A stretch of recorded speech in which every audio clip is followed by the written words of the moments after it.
ആരും പാടാത്ത പല്ലവി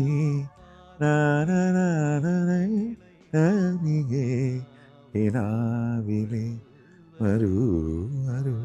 അത് ഭയങ്കര ഇഷ്ടമുള്ള പാട്ടാണ്. കൃഷ്ണാനി വേഗനേ വാരൂ. ഞാനിങ്ങനെ നടന്നു വരുമ്പോഴത്തേക്കാണ് കൃഷ്ണ എന്ന് പറഞ്ഞൊരു കൃഷ്ണ എന്ന് പറഞ്ഞ ആ വിളി കേൾക്കുക. ആ വിളി കേട്ടപ്പോൾ ഞാനിങ്ങനെ നടന്നു പോയപ്പോൾ അവിടെ അങ്ങ് നിന്നുപോയി. ആ വിളിയാണ് എന്നെ അതിലേക്ക് അടുപ്പിച്ചത്. ദാസേട്ടനാണ് അതിൻ്റെ ഒരു ഗുരുസ്ഥാനിയ. പുള്ളി പോലും അറിഞ്ഞിട്ടുണ്ടാവില്ല. ഞങ്ങൾ കാലുകഴി വെള്ളം കുടിച്ചിട്ടുള്ളവരൊക്കെയാണ്. ഞാൻ RLV കോളേജിൽ പഠിച്ചതല്ലേ. അച്ഛനും ഞാനും ഒരു ഡ്യൂവറ്റ് പാടിയിട്ടുണ്ട്. എന്നാടാ നീലാ നീ എന്നാത്തേ ചൊല്ലറത് എങ്കടാ നീ പോറത് കേരളാവുകാ.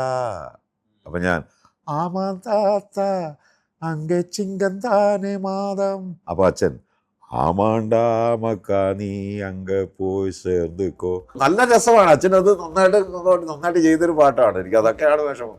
അത് ആൾക്കാരിലേക്ക് എത്തിക്കാനായിട്ട് പറ്റിയില്ല. ഞാൻ എൻ്റെ മോനോടും പറയുന്നതാണ്, നീ അച്ഛന് ചീത്തപ്പേരുണ്ടാക്കരുത്. ചെയ്തില്ലെങ്കിൽ ചെയ്തില്ലെന്നേ ഉള്ളൂ. കാര്യം ഞങ്ങളുടെ ഒരു ബാനർ എന്ന് പറയുന്നത് പ്രധാനമായിട്ട് അതാണല്ലോ. തിലകൻ ഫാമിലി എന്ന് തന്നെയാണല്ലോ അറിയപ്പെടുന്നത്. കോടതി എന്ന് പറഞ്ഞാൽ എന്താണ്? ഒരു സാധാരണക്കാരനെ സംബന്ധിച്ചിടത്തോളം നമ്മുടെ അവസാനത്തെ അത്താണിയാണ് കോടതി.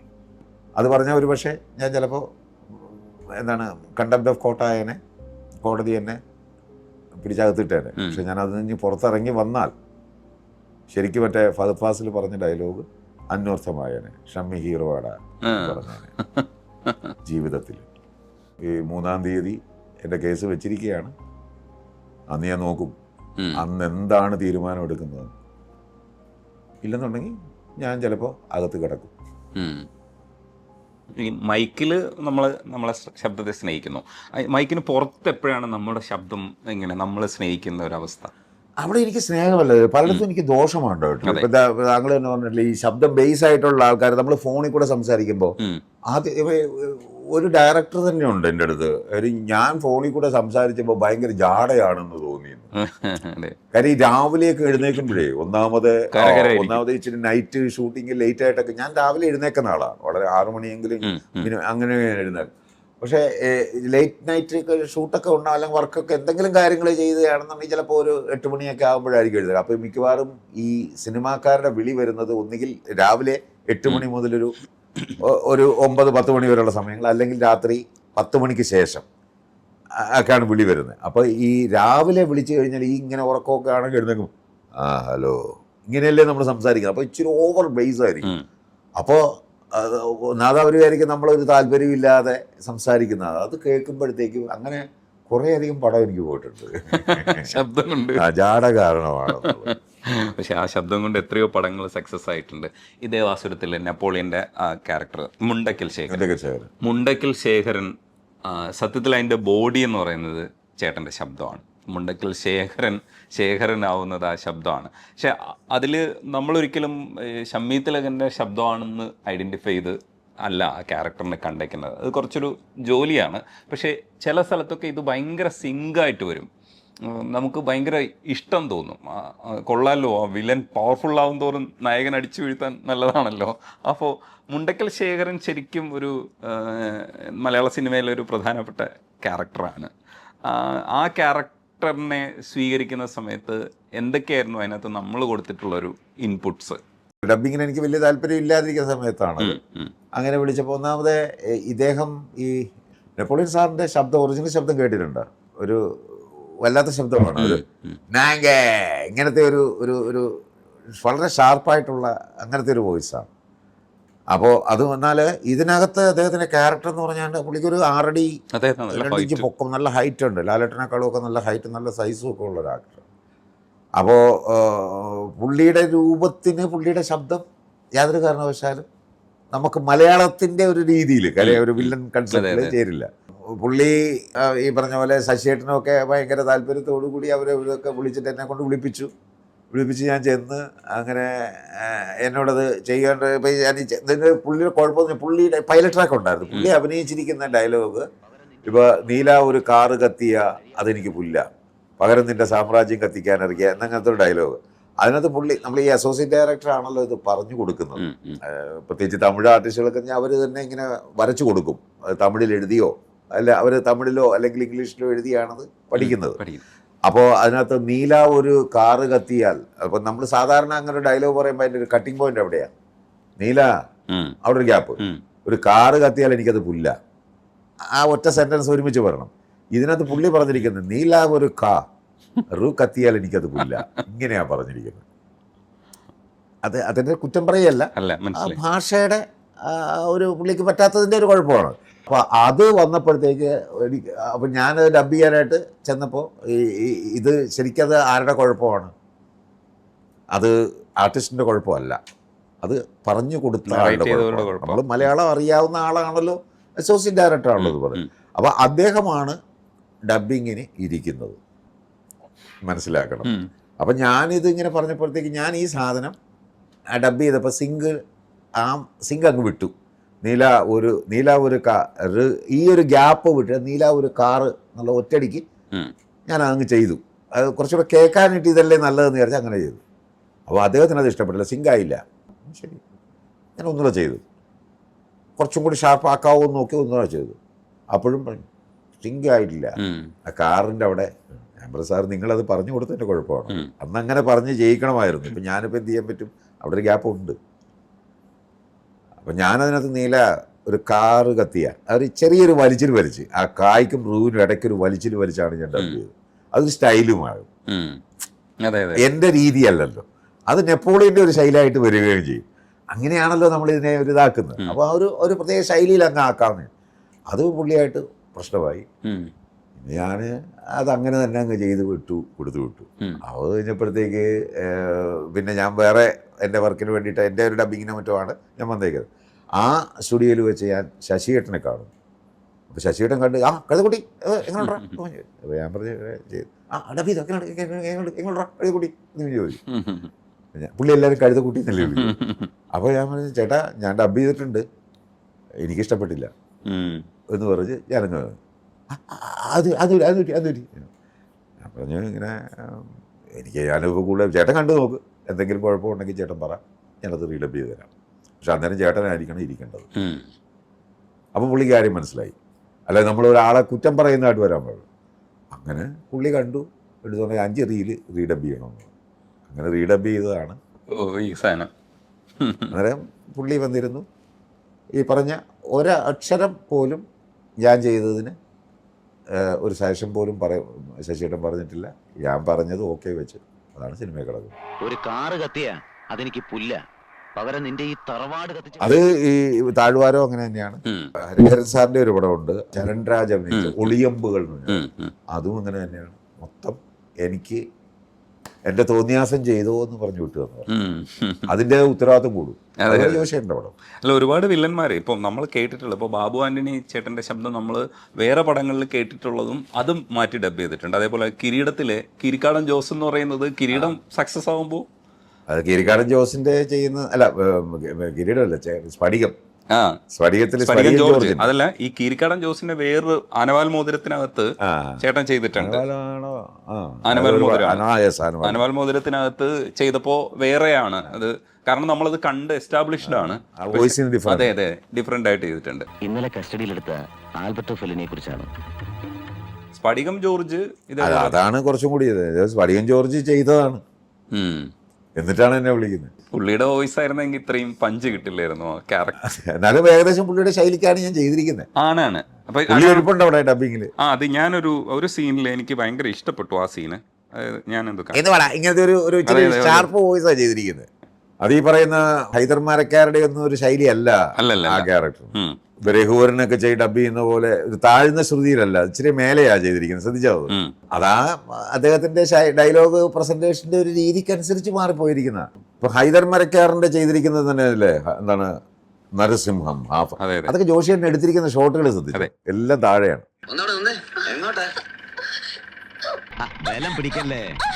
എന്താണ് പേര്? പുള്ളിയുടെ ഒരു ഇതുമായിട്ട് ബ്ലെൻഡ് ആ ഒരു രീതിയിലാണ്. നസീർ സാറിന്റെ ശ്രദ്ധിച്ചു നോക്കി, പ്രേം നസീറിന്റെ നിങ്ങൾ ആ പിക്ചർ എടുത്തിട്ട് നിങ്ങൾ ആ പിക്ചർ കണ്ണടച്ചിരുന്നൊന്ന് കേട്ടു നോക്കിയേ, അത് ഷമ്മി തിലകൻ്റെ ശബ്ദമായിട്ടേ തോന്നുള്ളൂ. കൃത്യമാണ്.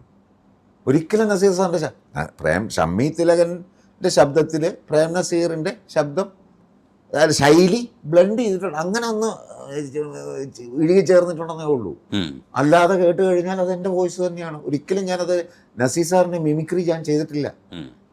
ഒരിക്കലും അത് മിമിക്രി ചെയ്യാൻ പറ്റിയ അങ്ങനെയാണെങ്കിൽ ഇതിനേക്കാൾ എത്രയോ നന്നായിട്ട് മിമിക്രി സാറിൻ്റെ നസീർ സാറിൻ്റെ എന്താണ് ഡിറ്റോ ആണെന്ന് പറഞ്ഞ ആൾക്കാരൊക്കെയാണത് ചെയ്തത് ആദ്യം നോക്കിയത്.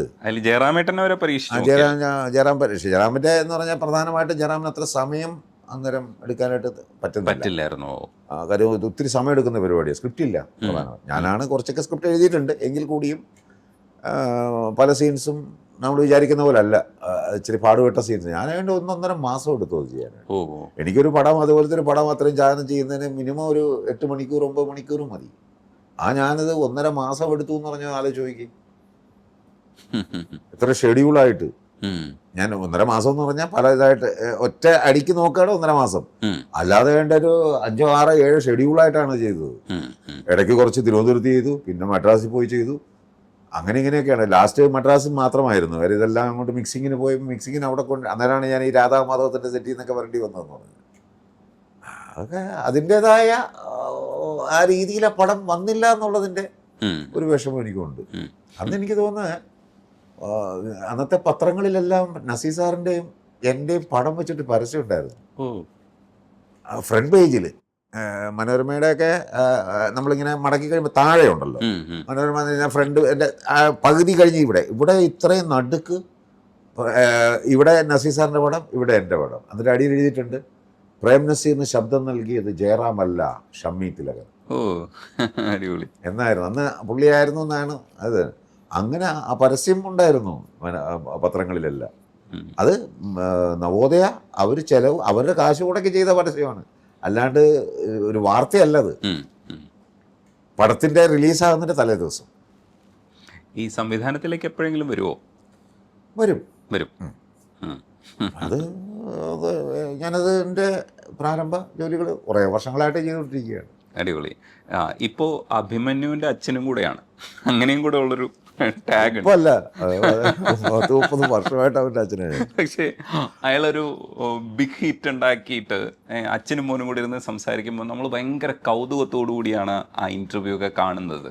കാരണം ഈ നമ്മൾ തന്നെ ഒരു തരത്തിലും പ്രതീക്ഷിക്കാത്ത തരത്തിലാണ് മലയാള സിനിമ അങ്ങനെ കുത്തി കയറി പോകുമെന്ന് പറഞ്ഞില്ലേ, അങ്ങനെ ഒരു പോക്ക് നമ്മൾ ഒരിക്കലും എക്സ്പെക്ട് ചെയ്യാത്ത ഒരു സ്പേസിൽ അങ്ങനെ കയറി പോകുന്നു. നമുക്കൊക്കെ ഭയങ്കര ഒരു എന്താ പറയുക, നമ്മുടെ ഒരു സന്ദേശവാഹക സിനിമ എന്ന് പറയുമ്പോൾ പോലെ ഇൻഡസ്ട്രിയെ പോയിട്ട് അടിച്ച് കറക്കി വരിക എന്ന് പറയില്ലേ, അവിടെ വന്നിരുന്ന് സംസാരിക്കുന്ന സമയത്ത് ഒരു പ്രൗഡ് തോന്നിയില്ലേ, ഇങ്ങനെ മകൻ ഇങ്ങനെ ഒരു പടത്തിന്റെ ഭാഗമാവുന്നത്? തീർച്ചയായിട്ടും അതുണ്ടായിരുന്നു. ഈ അയാളുടെ ആക്ടിങ് എങ്ങനെയാണ് ഇപ്പോൾ നോക്കിക്കാണുന്നത്? അല്ല, അവൻ അതിനെക്കുറിച്ച് ബോധവാനാണെന്നുള്ളതാണ് അവൻ്റെ ആക്ടിങ്. അല്ലെ, അവൻ വളരെ ശിശുവാണെന്നുള്ള തോന്നൽ അവനുണ്ട്. അത് തന്നെയാണ് അവൻ്റെ വിജയം. അല്ലാതെ നമ്മൾ വലിയ തികഞ്ഞു എന്നുള്ള തോന്നൽ കഴിഞ്ഞാൽ പിന്നെ ആനപ്പുറത്തിരുത്തെന്ന് വെച്ചാൽ തപ്പിയ താഴ്മുണ്ടാവും എന്നുള്ള തോന്നലും ഉണ്ടാവുമല്ലോ. കാര്യം തിലകൻ്റെ കൊച്ചുമോനാണ് അല്ലെങ്കിൽ ഷമ്മിയുടെ മോനാണ് എന്ന് വിചാരിച്ചുകൊണ്ട് ഇവന് ടാലൻ്റ് ഉണ്ടാകണമെന്നില്ല. പക്ഷെ അതവൻ എന്താണ് അവൻ്റെ ആദ്യത്തെ സിനിമ, അവന് അധികം എൻ്റെ കൂടെ ഒന്നും ലൊക്കേഷനിലൊന്നും വരികയൊന്നും ഉണ്ടായിട്ടില്ല. കാര്യം അവൻ പഠിച്ചതും ഒക്കെ തമിഴ്നാട്ടിൽ അങ്ങനെയൊക്കെയാണ് പഠിത്തവും കാര്യങ്ങളും ഒക്കെ ഉണ്ടായത്. അപ്പോൾ അതുകൊണ്ട് തന്നെ അവനത് വലിയതായിട്ട് അങ്ങനെ ഇത് ചെയ്യാൻ പറ്റിയിട്ടില്ല. പിന്നെ എക്സ്പീരിയൻസ് എന്ന് പറയുന്നത് അങ്ങനെ ഒന്നും വലുതായിട്ടൊന്നും ഇല്ല. പിന്നെ ഞാൻ ആകെ അതിനകത്ത് ഹെൽപ്പ് ചെയ്തെന്ന് പറഞ്ഞാൽ അവസാനം ഡബ്ബിങ്ങിന് മാത്രം കുറച്ച് ചെറിയ രീതിയിലുള്ള ഹെൽപ്പ് ചെയ്തു കൊടുത്തു. മറ്റൊരു ഹെൽപ്പും ഞാൻ ചെയ്തിട്ടില്ല. അതാ ഡയറക്ടറും അവർക്ക് അതായിരുന്നു പ്രധാനമായിട്ട് ആവശ്യം, അത് തന്നെയായിരുന്നു. അതവർ കൃത്യമായിട്ട് അവർ ജോലിയിൽ അവരുടെ സംവിധായകൻ്റെ കഴിവ് തന്നെയാണെന്നാണ് എനിക്ക് തോന്നുന്നത്. അല്ലാണ്ട് എനിക്കതിനകത്ത് ഒരു റോളും ഇല്ല. പിന്നെ ഈ ഡബ്ബിങ് എന്ന് പറയുന്നത് അതിനകത്ത് അവൻ്റെ ഒരു ഈ അതുപോലെ അല്ലല്ലേ, അഭിനയത്തിൽ എന്തെങ്കിലും ഒരു കുഴപ്പമുണ്ടെങ്കിലും നമുക്ക് ഡബ്ബിങ്ങിൽ കുറച്ചൊക്കെ പരിഹരിക്കാം. കാര്യം ശബ്ദം കറക്റ്റാണെന്നുണ്ടെങ്കിൽ അങ്ങനെയൊക്കെ ഉള്ള കാര്യം ഇത് എഡിറ്റിങ് നന്നായിട്ടുണ്ടെങ്കിൽ ഈ അഭിനയത്തിലെ കുഴപ്പങ്ങളൊന്നും പലതും അറിയത്തില്ല. അതായത് ഇപ്പോഴും പറയുന്നത് അഭിനയം എന്ന് പറയുന്നത് ശരിക്കും പറഞ്ഞാൽ ഒരു നടൻ അത്രയും വലിയ ക്രെഡിറ്റ് ഒന്നും എടുക്കാനായിട്ടുള്ള ഇതൊന്നുമില്ല. സംവിധായകനും എഡിറ്ററും അവരുടെ കഴിവ് തന്നെയാണ് അവരുടെ ഇത് മനസ്സിലാക്കാതെ ഇങ്ങനെ ആൾക്കാർ ഇങ്ങനെ എന്തൊക്കെയോ പറഞ്ഞാൽ അത് എന്തെങ്കിലും ആട്ടെ, അതാ അവരുടെ ഇഷ്ടം. പക്ഷെ ഈ അഭിനയിക്കുന്ന സമയത്ത് ഇപ്പോൾ ഈ വിലായത്ത് ബുദ്ധ കഴിഞ്ഞിട്ട് അഭിനയം മതിയാക്കാൻ പോവാണ് എന്ന് പറയുന്ന ഒരു സ്റ്റേറ്റ്മെന്റിലേക്കൊക്കെ എത്തുക എന്ന് പറയുന്നത് നമുക്കൊരിക്കലും സങ്കല്പിക്കാൻ കഴിയാത്തതാണ്. അല്ല, അഭിനയിക്കാൻ നിർത്തുക എന്നുള്ളതല്ല. നിർത്തുക എന്നുള്ളതെന്ന് വെച്ചാൽ എൻ്റെ പ്രശ്നം, എനിക്ക് നിർത്തണമെന്ന് ആഗ്രഹമൊന്നുമില്ല. പക്ഷേ നമുക്ക് എന്താണ് ഒരു അഭിനയമെന്ന് പറയുന്നത് നമ്മൾ മറ്റ് ഏത് ജോലി പോലെയല്ല അഭിനയം എന്ന് പറയുന്നത്. ഇപ്പോൾ സിനിമാ മേഖലയിൽ തന്നെയുള്ള മറ്റ് ജോലികളും അതുമായിട്ട് നമ്മൾ കമ്പയർ ചെയ്താലും അഭിനയം എന്ന് പറയുന്നത് നമുക്ക് ഒരു പ്രധാനമായ ഒരു വേണ്ട എല്ലാ ജോലികൾക്കും ആവശ്യമാണെങ്കിൽ കൂടി പ്രസൻസ് ഓഫ് മൈൻഡ് എന്ന് പറയുന്നത് ഒരു വലിയ വിഷയമാണ്. നമ്മൾ എന്താണ് നമ്മൾ ആ സമയത്ത് നമ്മുടെ മനസ്സ് ശുദ്ധമായിരിക്കണം എന്ന് പറയുന്നതൊക്കെ അങ്ങനെ എങ്കിൽ മാത്രമേ നമുക്കൊരു ഒരു ഒരു പെർഫോമർ എന്ന നിലയ്ക്ക് എന്തെങ്കിലും കാണിക്കാനായിട്ട് പറ്റുള്ളൂ. അതിന് ശരിക്കും പറഞ്ഞാൽ നമുക്ക് ആ അന്തരീക്ഷം നന്നായിരിക്കണം, ഇല്ലേ? അല്ലെങ്കിൽ നമുക്കൊന്നും ചെയ്യാൻ പറ്റില്ല. എനിക്കെന്നല്ല ആർക്കും, എൻ്റെ ഒരു ബോധ്യം അതാണ്. പക്ഷെ മറ്റു ചിലർക്ക് പറ്റുന്നുണ്ടായിരിക്കാം, അതുകൊണ്ടായിരിക്കും ഇങ്ങനെയൊക്കെ ചെയ്യുന്നത്. എനിക്കത് പറ്റില്ല. എനിക്ക് പറ്റാത്തപ്പോൾ കാര്യം ഇനി എന്ത് അഭിനയിക്കുകയാണെങ്കിലും അവിടെ ഒരൊറ്റ പ്രശ്നമേ കാണുന്നുള്ളൂ. ഇപ്പോൾ ഞാൻ എൻ്റെ മോനോടും പറയുന്നതാണ്, നീ അച്ഛന് ചീത്തപ്പേരുണ്ടാക്കരുത്, ഇല്ലെങ്കിൽ ചെയ്തില്ലെന്നേ ഉള്ളൂ. കാര്യം ഞങ്ങളുടെ ഒരു ബാനർ എന്ന് പറയുന്നത് പ്രധാനമായിട്ട് അതാണല്ലോ. തിലകൻ ഫാമിലി എന്ന് തന്നെയാണല്ലോ അറിയപ്പെടുന്നത്. അത് മാത്രമല്ല, ആൾക്കാർ അദ്ദേഹത്തിന് കൊടുത്തിരിക്കുന്ന ഒരു ട്രസ്റ്റ് ഉണ്ട്. തിലകൻ എന്ന് പറയുന്ന ആ വാക്കിന് ആസ് എ ബ്രാൻഡ്, ആ ഒരു ബ്രാൻഡാണത്. അതിനോട് ഒരു നമ്മൾ നീതി പുലർത്തുക എന്നൊരു സംഭവമാണ്. അത് മാത്രമല്ല, രാഷ്ട്രം ആദരിച്ചു കൊടുത്തൊരു പത്മശ്രീ വീട്ടിലിരിപ്പുണ്ട്. അത് എൻ്റെ കയ്യിലായിരിക്കുന്നത്. അപ്പം അതിൻ്റെ ഭാരം എന്ന് പറയുന്നത് ചില്ലറയല്ല. ശരിക്ക് 100 ഗ്രാമേ ഉള്ളൂ അത്. എങ്കിൽ കൂടിയും നമ്മളത് എടുത്താൽ പൊങ്ങാത്ത അത്ര കനമാണ് അതിനുള്ളത്. ഞാൻ എന്നെ സംബന്ധിച്ചോളം അത് സൂക്ഷിച്ച് അതുപോലെ ഇരിക്കുക എന്ന് പറയുന്നത് അതിൻ്റെ ആ ഒരു ഭാരം, ആ ഭാരം എന്ന് പറഞ്ഞ ഉദ്ദേശ ഭാരം എന്താണെന്ന് അങ്ങ് മനസ്സിലാക്കുക. അത് ഇങ്ങനെ സൂക്ഷിക്കാൻ അച്ഛനെ സംബന്ധിച്ചത് വലിയ സംഭവമല്ല. വാങ്ങിച്ചു കൊണ്ട് വെച്ചപ്പോഴത്തേക്ക് പുള്ളിയുടെ കൂടെ അവിടെ തീർന്നു. ആരാണ് തന്നിരിക്കുന്നത്? രാഷ്ട്രമാണ് തന്നിരിക്കുന്നത്. അപ്പോൾ അതിലൊരു എന്താണ് അത് അതേപോലെ ഇങ്ങനെ താങ്ങിപ്പിടിച്ച് നിർത്തുക എന്ന് പറയുന്നത്, അതിൻ്റെ വില കളയാതെ നിർത്തുക എന്ന് പറയുന്നത് ശ്രമകരമാണ്. നമ്മൾ വിചാരിക്കുന്ന പോലെ അത്ര എളുപ്പമല്ല. അപ്പം അങ്ങനെ വരുമ്പോൾ ഈ പറയുന്നത് പോലെ മറ്റുള്ളവരുടെ സഹകരണം ഇല്ലെങ്കിൽ ഞാൻ എന്ത് ചെയ്യും? എനിക്ക് ആ ചീത്തപ്പേരുണ്ടാകും. അപ്പം അങ്ങനെ വരുമ്പോൾ സ്വരം നല്ലപ്പോഴേ പാട്ട് നിർത്തിയാൽ നല്ലതല്ലേ എന്നുള്ള തോന്നൽ വരുന്നുണ്ട്. പക്ഷെ അത് ബ്രേക്ക് ചെയ്യണമെന്നുള്ള തോന്നലുകളോടുകൂടി പലരും സമീപിക്കുന്നുണ്ട്. അങ്ങനെയാണെങ്കിൽ ഞാൻ തീർച്ചയായിട്ടും, അങ്ങനെയല്ലാതെ എന്നെക്കൊണ്ട് പറ്റില്ല. ഒരു കലാകാരൻ എപ്പോഴാണ് അത് സാധിക്കുന്നത്? എന്നെക്കൊണ്ടല്ല ആർക്കും പറ്റില്ല, ഒരു കലാകാരനായ ഒരു വ്യക്തി. അപ്പം അതിനോട് ഞാൻ അങ്ങനെ എനിക്കങ്ങനെ തോന്നലുണ്ടായിട്ടുണ്ട്. തിക്താനുഭവങ്ങൾ ഇപ്പോഴത്തെ നമ്മൾ എന്ത് കാര്യത്തിന് പുല്ലിത് എന്നിങ്ങനെ തോന്നുന്ന ഒരവസ്ഥയിൽ ഞാനത് ഡിക്ലെയർ ചെയ്തതാണ്. പച്ചയ്ക്ക് തന്നെ പറഞ്ഞാണ് ഞാനിതോട് നിർത്തുകയാണ് എന്ന് പറഞ്ഞത് തന്നെയാണ്. അല്ല പിന്നെ മാറ്റി പറയേണ്ട കാര്യമില്ലല്ലോ. പക്ഷെ ഇത് പറഞ്ഞത് അമ്മയുടെ ഫൗണ്ടർ മെമ്പറിൽ ഒരാളാണ്. എനിക്കൊന്ന് ചേട്ടൻ തന്നെ മുമ്പ് പറഞ്ഞിട്ടുണ്ട്, 4ാമത് കാശ് കൊടുത്ത ആളാണ്. അപ്പം അങ്ങനെ ഒരാൾ പറയാന്ന് പറയുന്നത് വളരെ ബുദ്ധിമുട്ടുള്ളൊരു അല്ല. അവരുടെയും ആഗ്രഹവും ഞാൻ റിട്ടയർ ചെയ്യണമെന്നായിരുന്നല്ലോ. 52 വയസ്സുള്ളപ്പോഴല്ലേ എന്നോട് എനിക്ക് റിട്ടയർമെൻറ്റ് സ്കീമിൽ എന്നെ പെടുത്തി എനിക്ക് 5000 രൂപ കൈനീട്ടം തന്നു. ഞാനത് തിരിച്ചു കൊടുത്തിരുന്നാണ് ഈ പ്രശ്നങ്ങൾ തുടങ്ങിയത്. ഞാൻ പറഞ്ഞു എനിക്കതിനുള്ള യോഗ്യത ആയിട്ടില്ല. ഒരു 55 വയസ്സൊക്കെ കഴിഞ്ഞ ഒരു 60 വയസ്സൊക്കെ ആകുമ്പോൾ വേണമെങ്കിൽ എനിക്കിതാ. ഇപ്പോൾ തൽക്കാലം എനിക്കതിനുള്ള പ്രായമായിട്ടില്ല എന്ന് പറഞ്ഞ് അവിടെ നിന്നൊക്കെയാണ് ഈ പ്രശ്നം തുടങ്ങുന്നത്. അത് ഞാൻ തിരിച്ചു കൊടുത്തു. അത് അവർക്ക് പലർക്കും കൊണ്ടു. അതിൻ്റെ കൂടെ അതിനേക്കാൾ യോഗ്യതയുള്ള മറ്റു ചിലരിവിടെ ഉണ്ട്, അവർക്ക് കൊടുക്കൂ. അത് നല്ലതുമുണ്ട്, ചീത്തയായിട്ടുള്ള ആൾക്കാരുണ്ട്. കാര്യം പ്രായമായ ഒത്തിരി ആൾക്കാർ വേറെ ഉണ്ട്, യോഗ്യരായിട്ടുള്ള, പടമില്ലാതെ. എനിക്ക് അത്യാവശ്യം പടങ്ങളുണ്ട്, എനിക്കതില്ലെങ്കിലും കുഴപ്പമൊന്നുമില്ല. 5000 രൂപ മാസം കിട്ടിയില്ലെങ്കിലും ഞാൻ ജീവിച്ചു പോകുള്ളൂ. അവർക്ക് കൊടുക്കുന്നുള്ള രീതിയിലും കൂടെയാണ്. അതിലൂടെ വേറെ ചിലരെ ഒരു കുത്തും കൂടി ആയിരുന്നു അത്. അതുകൊണ്ടൊക്കെ ആയിരിക്കും അവർക്കും ഉണ്ടായ ദേഷ്യം.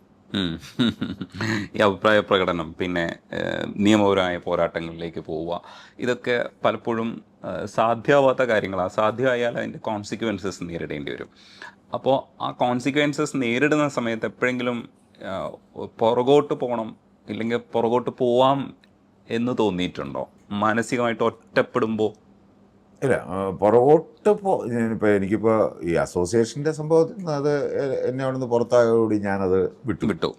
പിന്നെ അതിനെക്കുറിച്ച് ഞാൻ ചിന്തിച്ചിട്ടില്ല. അത് ചിന്തിച്ചുകൊണ്ടിരുന്ന് കഴിഞ്ഞാൽ പിന്നെ എൻ്റെ കാര്യങ്ങളൊന്നും നടക്കത്തില്ല. അതുകൊണ്ട് ഞാൻ ഈ പറഞ്ഞ പോലെ ഗിറ്റാർ കൊടുത്തോ കാര്യങ്ങളോ ഒക്കെ എനിക്ക് ചെയ്യാൻ പറ്റത്തില്ല. അപ്പം അതുകൊണ്ട് ഞാനത് വിട്ടു. കാര്യം ഞാനില്ലാത്തൊരു സ്ഥലത്ത് പിന്നെ അവൻ്റെ അവിടെ പോയി നോക്കുക എന്ന് പറയുന്നത് അത് അവരുടെ അവകാശത്തിന് നേരെയുള്ള എൻ്റെ കൈകടത്തല. അപ്പം അതുകൊണ്ട് ഞാനതിനോട് നിയമബോധമുള്ള ഒരാളായതുകൊണ്ട് ഞാനത് ചെയ്യാൻ പാടില്ല.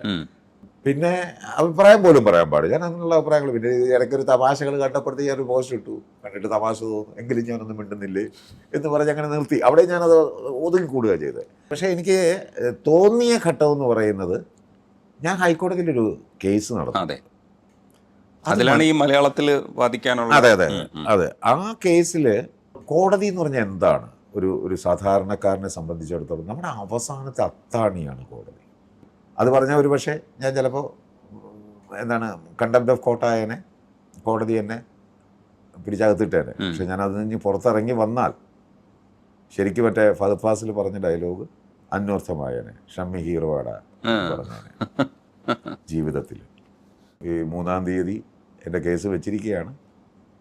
അന്ന് ഞാൻ നോക്കും അന്ന് എന്താണ് തീരുമാനം എടുക്കുന്നത്. ഇല്ലെന്നുണ്ടെങ്കിൽ ഞാൻ ചിലപ്പോൾ അകത്ത് കിടക്കും. ഈ ധൈര്യത്തിൽ ഒരു കലാകാരൻ എന്ന് പറയുന്നത് പലതരത്തിൽ സെൻസിറ്റീവാണ്. അത് തന്നെയാണ് ആ കലയ്ക്ക് ഉപയോഗപ്പെടുന്ന ടൂളെന്ന് പറയുന്നത്. പക്ഷേ ജീവിതത്തിൽ പലയിടത്തും നമ്മളിത് നിയന്ത്രണ വിധേയമായിട്ട് ഉപയോഗിച്ചില്ലെങ്കിൽ നമുക്ക് ഈ യഥാർത്ഥത്തിൽ കല തന്നെ നഷ്ടപ്പെടുന്ന ഒരവസ്ഥ വരും. അത് വരുന്നുണ്ട് പല കഥാപാത്രങ്ങളും. അതേ ഹൈക്കോടതി തന്നെ എന്നെക്കുറിച്ച് എഴുതിയൊരു വാചകമുണ്ട്, പറഞ്ഞൊരു വാചകമുണ്ട്. ഞാൻ ഡയറക്റ്റ് ഈ കേസിൽ ഞാൻ ആർഗ്യുമെൻ്റ് ഏകദേശം 3-4 മണിക്കൂറോളം ഞാൻ ഡയറക്റ്റ് ആർഗ്യുമെൻ്റ് നടത്തിയാണ്. അന്നേരം എൻ്റെ ആർഗ്യുമെൻറ്റിനകത്ത് ഇച്ചിരി നിശ്ചിതമായ വിമർശങ്ങൾ കോടതി അടക്കം ഞാൻ വിമർശിച്ചിട്ടുണ്ട്. സാധാരണ ഒരു വക്കീൽ കയറിയെന്ന് അങ്ങനെ പറയില്ല. അപ്പോഴത്തേക്ക് മലയാളത്തിലുമാണ്, ഇന്ത്യയിൽ ചരിത്രത്തിലാദ്യമാണ് നമ്മൾ ഓർക്കുക. അതെങ്ങനെയാണ് സംഭവിച്ചത് നമ്മൾ പറയുമോ? അത് ഈ പറഞ്ഞില്ലേ ജഡ്ജിമാർക്ക് പറ്റിയൊരു അബദ്ധം, അതിൽ പറ്റിയതാണത്. കാര്യം ആർട്ടിക്കിൾ 348 ആണ് 438 ആണ്, എനിക്കത് കൃത്യമായിട്ട് ഓർമ്മയില്ല. അത് പ്രകാരം സുപ്രീം കോടതി ഹൈക്കോടതിയിലെ ജുഡീഷ്യൽ ലാംഗ്വേജ് എന്ന് പറയുന്നത് ഇംഗ്ലീഷാണ്. പക്ഷേ എൻ്റെ അടുത്ത് കോടതി ഒരിക്കൽ പറയുന്നു, നിങ്ങൾ എൻ്റെ വക്കീൽ കാനഡയിലായിപ്പോയി, അദ്ദേഹത്തിന് മറ്റേ ഇത് വന്നില്ലേ കോവിഡ് വന്നപ്പോഴത്തേക്ക് പുള്ളിക്ക് ഇങ്ങോട്ട് വരാൻ പറ്റാതായപ്പോഴത്തേക്ക് എൻ്റെ അടുത്ത് ഫർദർ അറേഞ്ച്മെൻറ്റ് ചെയ്യാനായിട്ട് പറഞ്ഞു. ഉമ്മാർ ആ സമയത്ത് കൊണ്ടുവന്ന് എൻ്റെ എതിർകക്ഷികൾ പുള്ളി അവിടെ ആണെന്ന് അറിഞ്ഞുകൊണ്ട് ആ സമയത്ത് കൊണ്ട് കോടതിയിൽ അഡ്വാൻസ് പെറ്റീഷൻ ഫയൽ ചെയ്ത് കേസ് വിളിച്ചു. അപ്പോൾ പിന്നെ എനിക്ക് ഒന്നും ചെയ്യാൻ പറ്റത്തില്ല, എൻ്റെ വക്കീലില്ല, ഒന്നും ചെയ്യാൻ പറ്റത്തില്ല. അപ്പോഴത്തേക്ക് അത് എന്നെ ഒതുക്കാന്ന് വിചാരിച്ചിട്ടാണ്. അപ്പോഴത്തേക്ക് കോടതി പറഞ്ഞ് ഫർദർ അറേഞ്ച്മെൻറ്റ് ചെയ്തേ പറ്റുള്ളൂ, ഈ ജഡ്ജി പറഞ്ഞു. അപ്പോൾ അങ്ങനെ ഞാൻ വേറെ വക്കീലൊക്കെ പുള്ളി ഈ കേസിൻ്റെ ഒരു ഇച്ചിരി പ്രശ്നമുള്ള കോംപ്ലിക്കേറ്റഡ് കേസ്, അത് ഈ നിയമമല്ല അതിനകത്ത് കൂടുതൽ വിഷയം, ടെക്നിക്കൽ മാറ്ററാണ്. ഇപ്പോൾ എഞ്ചിനീയർമാർ, ഡോക്ടർമാർ ഇങ്ങനെയൊക്കെ ഉള്ളവരാണ് ഇതിൻ്റെ ഒരു റിപ്പോർട്ട് നൽകുക എന്നൊക്കെ പറയുമ്പോൾ, അല്ലാതെ വക്കീലിന് അവിടെ വലിയ റോളില്ല. ഇത് തന്നെ എൻ്റെ കേസിൽ തന്നെ ഡിവിഷൻ ബെഞ്ചിൻ്റെ ഒരു ജഡ്ജ്മെൻറ്റ് പോലും ഉണ്ട്. അഡ്വക്കേറ്റ് കമ്മീഷൻ അവിടെ ഒരു റോളും ഇല്ല. അവിടെ പൊല്യൂഷൻ കൺട്രോൾ ബോർഡും എഞ്ചിനീയർമാരും അവരൊക്കെയാണ് ഇതിൻ്റെ തീരുമാനമെടുക്കേണ്ടത്. അഡ്വക്കേറ്റിന് അവിടെ റോളില്ല എന്നൊക്കെ പറഞ്ഞിട്ട് കമ്മീഷനെ വെച്ചപ്പോഴത്തേക്ക് ഒരു ഓർഡറൊക്കെ ഉള്ളതാണ്. അപ്പോൾ ഇതൊക്കെ വെച്ചിട്ട് ഞാൻ ഈ കേസ് കാര്യങ്ങളൊക്കെ പറഞ്ഞു വന്നപ്പോഴത്തേക്ക് ഇത് ഇച്ചിരി വിമർശനം കൂടിപ്പോയി, ഇല്ലെന്ന് പറയുന്നില്ല. അപ്പുറത്തുള്ള ഒരു സീനിയർ അഭിഭാഷകയുണ്ട്, അവർ എന്നെ ഒത്തിരി ഇൻസൾട്ട് ചെയ്യാനായിട്ട് നോക്കും. ഞാൻ തിരിച്ചും പറഞ്ഞു. അങ്ങനെയൊക്കെ ഒരു സംഭവം ഉണ്ടായി. അപ്പോൾ അങ്ങനെ വന്നപ്പോഴത്തേക്ക് ഈ സീനിയർ അഭിഭാഷകയോട് കുറച്ച് വിധേയത്വം കൂടുതലുള്ള ആളായിരുന്നു ജഡ്ജി എന്ന് പറഞ്ഞൊരു പയ്യനാണ്. അപ്പോൾ അദ്ദേഹം ഇങ്ങനെ പറഞ്ഞു, മിസ്റ്റർ ഷമ്മി, നിങ്ങൾ നല്ലൊരു നടനാണ് എന്ന് പറഞ്ഞു. അതിൻ്റെ അർത്ഥം എന്താണ്? നിങ്ങൾ നല്ലൊരു നടനാണ്. ഞാൻ നേരത്തെ മോഡുലേഷൻ പറഞ്ഞപ്പോൾ നിങ്ങൾ നല്ലൊരു നടനാണെന്നല്ല പറഞ്ഞു, നിങ്ങൾ നല്ലൊരു നടനാണ്. അപ്പോൾ എനിക്ക് ആ മോഡുലേഷൻ മനസ്സിലായി. അതിൻ്റെ അർത്ഥം നീ ഒരു വക്കീലല്ലടാ, നടനാണ്. അതായത് നീ നല്ലൊരു നടനാണ് എന്ന് പറഞ്ഞായിരുന്നെങ്കിൽ ഷമ്മി നിങ്ങൾ നല്ലൊരു നടനാണ് എന്ന് പറഞ്ഞാൽ അത് നല്ലൊരു നടനാണ്. അതിൻ്റെ അർത്ഥം എന്താ? നീ ഒരു വക്കീലല്ല, നിനക്ക് നിയമവശങ്ങൾ നിനക്ക് ഇതിനെക്കുറിച്ചൊന്നും അറിയില്ല, അല്ലെങ്കിൽ കോടതിയെക്കുറിച്ച് നിനക്ക് അറിയില്ല എന്ന് അതെന്നെ ഒന്ന്. ഞാൻ അപ്പം തന്നെ പറഞ്ഞു, മിലോഡ്, അതൊന്നൊരു ഓർഡറാക്കി എഴുതി തന്നാൽ എനിക്ക് ഈ സിനിമയിൽ എനിക്കൊന്ന് സ്കോർ ചെയ്യാമായിരുന്നു. ഇന്ത്യൻ സിനിമയിൽ ഒരാൾക്കും കിട്ടിയിട്ടില്ല ഇങ്ങനൊരു ഹൈക്കോടതിയുടെ ഒരു ഉത്തരവ്. കാര്യം അത് പറഞ്ഞ ജഡ്ജി ചുമ്മാ ഇതായിട്ട് പറഞ്ഞല്ലോ, കേസ് പറഞ്ഞപ്പോൾ ആർഗ്യുമെന്റ് ചെയ്തപ്പോൾ പറഞ്ഞിരിക്കുന്നതാണ് വീഡിയോ കോൺഫറൻസിങ്ങിലൂടെ. അത് തെളിവാണ്, VC കിടക്കില്ലേ, അത് മനസ്സിലായില്ലേ? ഞാൻ പറഞ്ഞു ഒന്ന് എഴുതി തന്നാൽ. അപ്പോൾ അവിടുന്ന് പുള്ളിക്കത് ചിരിക്കണമെന്നുണ്ട്, ജഡ്ജിക്ക് ചിരിക്കാതിരിക്കാനും പറ്റത്തില്ല. അങ്ങനത്തെ ടോസ്റ്റൊക്കെ ഉണ്ടായിട്ടുണ്ട്. അതൊക്കെ അതേപോലെ തന്നെ എൻ്റെ ഈ മലയാളത്തിലുള്ള ആപ്ലിക്കേഷൻ ഞാൻ എഴുതി കൊടുത്തപ്പോൾ അവിടുന്ന് റിജക്റ്റ് ചെയ്തു. ഡിഫക്റ്റ് അടിക്കുക എന്ന് പറയും. നമ്മൾ രജിസ്റ്റർ അവർ ഡിഫക്റ്റ് ചെയ്യും. കാര്യം ഈ ആർട്ടിക്കിളിന് എതിരാണല്ലോ, അത് ഇംഗ്ലീഷിലല്ലോ. അപ്പോൾ അതിങ്ങനെ കൊടുത്തപ്പോഴത്തേക്ക് എൻ്റെ അടുത്ത് പറഞ്ഞാൽ അതിൻ്റെ ഇംഗ്ലീഷ് ട്രാൻസ്ലേഷൻ തയ്യാറാക്കി തന്നാൽ ഇത് അംഗീകരിക്കാമെന്ന് പറഞ്ഞു. കോടതി പറഞ്ഞിട്ടാണ് ഞാനിത് എഴുതി കൊടുത്തിരിക്കുന്നത്. അഫിഡവിറ്റും പെറ്റീഷനും ഫയൽ ചെയ്യാനാണ് പറഞ്ഞിരിക്കുന്നത്. എൻ്റെ അടുത്ത് ഇംഗ്ലീഷിൽ ഫയൽ ചെയ്യാൻ പറഞ്ഞില്ലാത്തതുകൊണ്ട് ഞാൻ എനിക്ക് മലയാളം അറിയുള്ളൂ, ഞാൻ മലയാളത്തിൽ എഴുതി കൊടുത്തു. പുള്ളി എൻ്റെ അടുത്ത് ഇംഗ്ലീഷിൽ അഫിഡവിറ്റും പെറ്റീഷനും ഫയൽ ചെയ്യൂ എന്ന് പുള്ളി ജഡ്ജി പറഞ്ഞില്ല. ഞാൻ മലയാളത്തിൽ എനിക്കറിയാമെന്ന്, എനിക്ക് ഇംഗ്ലീഷ് അവിടെ ഉള്ളതെന്നല്ല എനിക്കറിയില്ലല്ലോ, ഞാൻ 10ാം ക്ലാസ് വരെയല്ലേ പഠിച്ചിട്ടുള്ളൂ. ഞാൻ മലയാളത്തിൽ എഴുതി കൊടുത്തു, അതവിടെ റിജക്റ്റ് ചെയ്തു. റിജക്ഷൻ അല്ല, ഡിഫക്റ്റ് അടിച്ചു. അല്ലെങ്കിൽ ഇംഗ്ലീഷിൽ ട്രാൻസ്ലേഷൻ കൊടുത്താൽ മതി, അത് ശരിയാക്കാം. അപ്പം ഞാൻ പറഞ്ഞു ട്രാൻസ്ലേഷൻ എനിക്ക് ഇംഗ്ലീഷ് അറിയാമെങ്കിൽ പിന്നെ തന്നെ ട്രാൻസ്ലേഷൻ്റെ ആവശ്യമില്ലല്ലോ, ഞാൻ ഇംഗ്ലീഷിൽ തന്നെ എഴുതിയാൽ പോരെ. ഇതിപ്പോൾ അത് തന്നെയല്ല, ഇത് ഇത്രയും പേജ് 5-20 പേജുണ്ട്.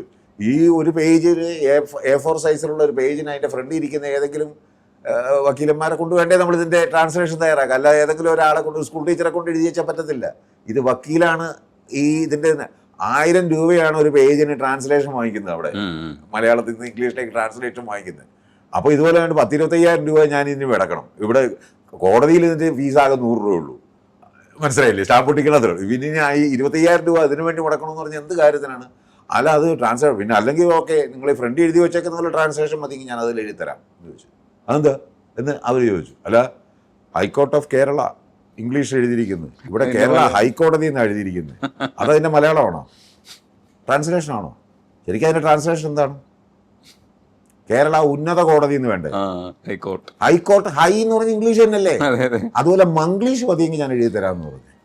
അതുപോലെ ജഡ്ജിയുടെ പുറകെ ഞാൻ ജഡ്ജിയോട് പറഞ്ഞാണ്, ഞാൻ പേര് പറയുന്നില്ല, അദ്ദേഹത്തിൻ്റെ ഇങ്ങനെ ഇംഗ്ലീഷ് ട്രാൻസ്ലേഷൻ എഴുതി കൊടുക്കാൻ പറഞ്ഞല്ലേ, അവർ ട്രാൻസ്ലേഷൻ കൊടുത്താൽ പറയും. ഞാൻ പറയും ഇല്ലോട് അങ്ങനെ മതിയെങ്കിൽ ഞാൻ കൊടുക്കാമെന്ന് പറഞ്ഞു. അവരുടെ അദ്ദേഹത്തിൻ്റെ ബാക്കിൽ സത്യമേവ ചെയ്തതെന്ന് ഹിന്ദിയിൽ ദേവനാഗരി ലിപിയിൽ എഴുതിയിരിക്കും, സത്യമേവ ചെയ്ത്. ഇംഗ്ലീഷ് SATHYA സത്യമേവ ചെയ്ത് ഇംഗ്ലീഷ് അങ്ങനെ എഴുതിയിരിക്കുന്നത്. ഞാൻ പറയും ഇല്ലോട് അതുപോലെ ഞാൻ എഴുതിത്തരാമെന്ന് പറഞ്ഞു. അല്ലെങ്കിൽ അതിൻ്റെ ഒറിജിനൽ ഇംഗ്ലീഷ് എഴുത്, അങ്ങനെയാണ് ഞാൻ എഴുതിത്തരാം. ന്യായമല്ലേ പറയുന്നത്? കോടതി സമ്മതിച്ചു എന്നെ. അങ്ങനെയാണ് ഞാൻ ആദ്യമായിട്ട് ഞാൻ അംഗീകരിക്കപ്പെടുന്നത് ഇന്ത്യയിൽ. ഇതിപ്പോ സിനിമ പോലെ ആയല്ലോ. ഹൈക്കോടതി ആ ഹാളിൽ നിന്നാണ് ഞാനിത് പറയുന്നത്. അല്ലാണ്ട് ഞാൻ അന്നേരം ഈ ഇതൊക്കെ പറയുന്നത് ഞാൻ ജഡ്ജിയോട് നേരിട്ടാ പറയുന്നത്. മറ്റേ നിങ്ങൾ നല്ല നടനാണെന്നൊക്കെ പറഞ്ഞ വീഡിയോ കോൺഫറൻസിങ്ങിലാണ്. ഞാൻ പിന്നെ കുറച്ച് കഴിഞ്ഞപ്പോഴത്തേക്ക് ഇവിടുന്ന് കൊല്ലത്തുനിന്ന് ഞാൻ എല്ലാ ദിവസവും എറണാകുളം പോയിട്ട് വരുന്നു. ഇവർ ഡെയിലി കേസ് ഇങ്ങനെ ലിസ്റ്റ് ചെയ്യിക്കുക. ഞാനിത് ഡെയിലി ഇങ്ങനെ പോയിക്കൊണ്ട് വരും. ആഴ്ചയിൽ 3 പ്രാവശ്യമൊക്കെ ഹൈക്കോടതി കയറി ഇറങ്ങേണ്ടി വരുന്ന. അവിടെ പോകുമ്പോഴത്തേക്ക് നമ്മൾ ആദ്യമേ പോയി അവിടെ നിന്ന് ഇടണം. വലിയ പണിയാണ് ഇത്, കംപ്ലീറ്റ് നോക്കണം. ഇതൊക്കെ വലിയ പ്രശ്നമാണ് ഹൈക്കോടതി. ഞാൻ പറഞ്ഞു എനിക്ക് ഹൈക്കോടതി നേരിട്ട് വരാൻ പറ്റത്തില്ല, വീഡിയോ കോൺഫറൻസിങ്ങിൽ വരാം. അതിന് ഞാൻ ഓർഡർ ഇട്ടു വാങ്ങിച്ചു. ശരിക്ക് ഫൈറ്റ് ചെയ്തു. 2024 ഡിസംബർ വരെ ഞാൻ 2021 തുടങ്ങി 3 വർഷം ഞാൻ അപ്പിയർ ചെയ്തു. ഞാൻ ഈ ഇതിൻ്റെ സെറ്റിലിരുന്ന് ഞാൻ അപ്പിയർ ചെയ്തിട്ടുണ്ട്. ഏത് വിലായത്ത് മുത്തേടെ അതിലാ ഞങ്ങളുടെ പാർട്ടി ഓഫീസിൻ്റെ ഷൂട്ട് ചെയ്യുന്നില്ലേ, അതിലാ മേക്കപ്പ് ഇട്ടുകൊണ്ട് നേരെ ഞാൻ വീഡിയോ കോൺഫറൻസിങ്ങിൽ വന്നിട്ട് അഡ്ജമിനോട് വാങ്ങിച്ചാൽ അപ്പിയർ ചെയ്തില്ല. വന്നിട്ട് പറഞ്ഞു മിലോട് ഇങ്ങനെ ഷൂട്ടിങ് നടക്കുകയാണെന്ന് പറഞ്ഞിട്ട് മൊബൈൽ ഇങ്ങനെ കാണിച്ചു കൊടുത്തത് കണ്ടില്ലേ, ക്രെയിന് മറ്റത് മറിച്ചത്. ഇതിൻ്റെ ഇടയ്ക്ക് ഒന്നും കേൾക്കാൻ വയ്യ, അടുത്ത 2 ആഴ്ചത്തെ കഴിഞ്ഞിട്ടൊന്ന് മാറ്റി വെക്കണേ. കോടതി അങ്ങനെ അപ്പം ചെയ്യും. ഈ 60 പോലീസിന് മുകളിൽ ചെയ്തു. ഇനി പോലീസ് ചെയ്യാൻ വിളിച്ചു കഴിഞ്ഞാൽ എങ്ങനെയായിരിക്കും? എന്താണ് ഇപ്പം എനിക്ക് ഏകദേശം അത്രയും പ്രായം അടുപ്പിച്ചാകാറായി. ഈ പറയുന്ന പോലെ ഷഷ്ടി പൂർത്തിയിലേക്ക് ഞാൻ എത്താറായി. ഇനി ഒരു 1-2 വർഷം കൂടെ കഴിയുമ്പോൾ എത്തും. അപ്പോൾ ആ സമയത്ത് ഓക്കെ എന്നെ ഒരു മേക്കപ്പ് മാനും ഒക്കെ അവൻ്റെ സ്കില്ലും ഒക്കെ വെച്ചിട്ട് കൂടി വന്നു കഴിഞ്ഞാൽ എനിക്കൊരു എത്ര വയസ്സ് പ്രായം എനിക്ക് കുറയ്ക്കാൻ പറ്റും. ഒരു 50 വയസ്സ് വരെയൊക്കെ ചിലപ്പോൾ എത്തിക്കാൻ പറ്റുമായിരിക്കും. അപ്പം ആ പ്രായത്തിന് അനുയോജ്യമായ പോലീസ് ഓഫീസറാണെങ്കിൽ ഞാൻ ചെയ്യും. ഇപ്പോൾ നമ്മൾ ഒരു കോൺസ്റ്റബിളായിട്ട് വരുന്ന DYSP ആയിട്ടൊക്കെ വരെ റിട്ടയർ ചെയ്യുന്ന ഓഫീസർമാരുണ്ട്. അതൊക്കെ ചെയ്യാം, വലിച്ചിരി നരയൊക്കെ ഇട്ട് അങ്ങനത്തെ പോലീസ്. അല്ലാണ്ട് ഒരു ചെറുപ്പക്കാരന്മാർ ചെയ്യേണ്ട, ഇപ്പം എൻ്റെ മോനൊക്കെ ചെയ്യേണ്ട ഒരു SI വേഷം എന്നെ കൊണ്ട് ചെയ്യിക്കുക എന്ന് പറയുന്നത്, ഞാൻ അതിനോടാണ് അതിനോട് ഞാൻ എതിർപ്പ് പറഞ്ഞത്. നിങ്ങൾ പിള്ളേരെ ആരെങ്കിലും വിളിച്ച് ചെയ്യിക്കുക SI ഒക്കെ, അല്ലെങ്കിൽ 7 മൂത്ത SI ആയതായിരിക്കണം. ഇപ്പോൾ എന്താണ് ബിജു ചെയ്ത പോലത്തെ അതെ അയ്യപ്പനും കോശിയും, അതൊക്കെ. അല്ലാത്ത ഒരു വേഷമൊക്കെ എന്താണ് ഇപ്പോൾ ഐഡന്റിറ്റിയിൽ ഇവൻ ചെയ്ത പോലത്തെ ഒക്കെ വേഷം, അങ്ങനത്തെ ഒക്കെ വേഷങ്ങൾ ഇനിയൊക്കെ ഞങ്ങളെ കൊണ്ടൊക്കെ ചെയ്യിക്കുക എന്ന് പറയുന്നത് ശരിയല്ല. ശരിയല്ലേ? അതുപോലത്തെ പോലീസ് ഓഫീസറൊക്കെ പിള്ളേർ ചെയ്യട്ടെ. ഇപ്പം എൻ്റെ മോനൊക്കെ ചെയ്യേണ്ട വേഷം ഞാൻ പോയി ഇടി ചെയ്യുക എന്ന് പറയുന്നത്, അതിനോടൊക്കെ എനിക്ക് എതിർപ്പുണ്ട്. അത് തന്നെയല്ല, ഞാൻ കുറേ ആയില്ലേ. ആ നാട്ടുകാർ തന്നെ പറയും, ഈ പിന്നെ എപ്പോൾ നോക്കിയാലും ഇത് തന്നെയാണ്, വേറെ വല്ല എന്ന് പറയാതിരിക്കുക എന്നുള്ളതാണ് പ്രധാന ആവശ്യം. അതെ അതെ അതെ. ഈ നമ്മൾ ആഗ്രഹിക്കുന്ന ചില വേഷങ്ങളൊക്കെ ഉണ്ടാവും. നമ്മൾ സ്ക്രീനിൽ ചില കാഴ്ചകളൊക്കെ കാണുമ്പോൾ ഇത് ഞാൻ ചെയ്താലോ എന്നൊക്കെ ആലോചിക്കും. അതേപോലെ മനസ്സിനകത്ത് അങ്ങനെ വേഷങ്ങളുണ്ടോ? അതിപ്പോൾ ഏത് നല്ല വേഷങ്ങൾ ഏത് കണ്ടാലും ആർക്കും തോന്നാവുന്ന ഒരു കാര്യമാണ്. ഇപ്പോൾ സിനിമ നടനാകണമെന്നില്ല, ഇപ്പോൾ നിങ്ങൾക്ക് തോന്നുന്നില്ല? എനിക്ക് തോന്നുന്നു, അങ്ങനെ തോന്നുന്നു നമുക്ക്. ഇപ്പം ഞാനൊക്കെ പണ്ട് ലാലേട്ടൻ്റെയും അവരുടെയൊക്കെ ഉള്ള വലിയ സൂപ്പർ ഹീറോ ലൈനുകൾ, ഇപ്പം 20-ാം നൂറ്റാണ്ട് അതൊക്കെ ഞാൻ സിനിമയിൽ അഭിനയിക്കാൻ തുടങ്ങുന്നതിന് മുമ്പുള്ള പടമാണ്. ആ പടമൊക്കെ കണ്ടിട്ട് നമ്മൾ തിയേറ്ററിൽ കയറി ആ പടം കണ്ടു കഴിഞ്ഞ് പടം കഴിഞ്ഞ് ഇറങ്ങുമ്പോൾ നമ്മൾ നടക്കുന്ന ഇങ്ങനെ ആയിരിക്കും. എന്താ പറയുക, അതറിയാതെ ഒരു ഇതുണ്ടാവും, നായകൻ്റെ അഭാവം. പക്ഷേ വില്ലൻ്റെ ഭാവം നമുക്കുണ്ടാകാറില്ല. അതെന്തുകൊണ്ടാണ്? നമുക്ക് ആ കഥാപാത്രത്തിനോടുള്ള ഇഷ്ടം കൊണ്ടാണ് എന്ന് പറഞ്ഞതുപോലെ തന്നെയാണ് ഇതെന്ന് പറയുന്നത്. ഇപ്പം ഞാൻ പണ്ട് ഒത്തിരി നസീർ സാറിൻ്റെ പടങ്ങൾ ഒത്തിരി ഞാൻ കണ്ടു. എനിക്ക് ഭയങ്കര ആരാധന ഇഷ്ടമായിരുന്നു നസീർ സാറിനെ. ഇവരെ ലാലേട്ടനൊക്കെ മുമ്പത്തെ കാര്യം ഞാൻ പറയും. അന്ന് സത്യമാഷിനെയൊക്കെ ഇഷ്ടം. അപ്പം അവരുടെ പടം കണ്ടു കഴിഞ്ഞപ്പോൾ നമ്മൾ ഇറങ്ങുമ്പോഴത്തേക്ക് നമ്മൾ നടപ്പുമൊക്കെ ഇങ്ങനെ ആയിരിക്കും. നസീർ സാർ ശൈലി നടക്കുന്ന അദ്ദേഹത്തിനെ പോലെ നല്ല സ്ഫുടതയോടെ സംസാരിക്കുക, അങ്ങനെയൊക്കെയാണ് നമ്മൾ പലത് ഈ മലയാളമൊക്കെ ആണെങ്കിൽ ഇമ്പ്രൂവ് ചെയ്യാനായിട്ടുള്ള കാരണം അതൊക്കെയാണെന്നാണ് അതിനകത്തൊരു വലിയ കാര്യമാണത്. പക്ഷെ അവിടെ നമ്മൾ ഇമിറ്റേറ്റ് ചെയ്യാനല്ല ശ്രമിക്കുന്നത്, നമ്മളത് ആകാനായിട്ടുള്ള നമ്മുടെ ഉള്ളിലെ താല്പര്യമാണ് അവിടെ വർക്കാവുന്നത്. ഇല്ലേ? അത് നിങ്ങൾക്കൊക്കെ അങ്ങനെ ആയിരിക്കും സംഭവിച്ചതെന്ന് എനിക്ക് തോന്നുന്നു. തീർച്ചയായിട്ടും അതുപോലുള്ള താല്പര്യങ്ങൾ എനിക്കും ഉണ്ടായിട്ടുണ്ട്. അതിപ്പോൾ പല വേഷങ്ങളും, എനിക്ക് ചെയ്യാൻ പറ്റാത്ത വേഷങ്ങൾ പോലും നമ്മൾ കാണുമ്പോൾ അതെനിക്ക് ചെയ്യാമായിരുന്നു എന്ന് തോന്നും. എന്നാലും എനിക്ക് എൻ്റെ പ്രായത്തിനും ഒന്നും എനിക്ക് ചേരുന്ന വേഷമായിരിക്കില്ല.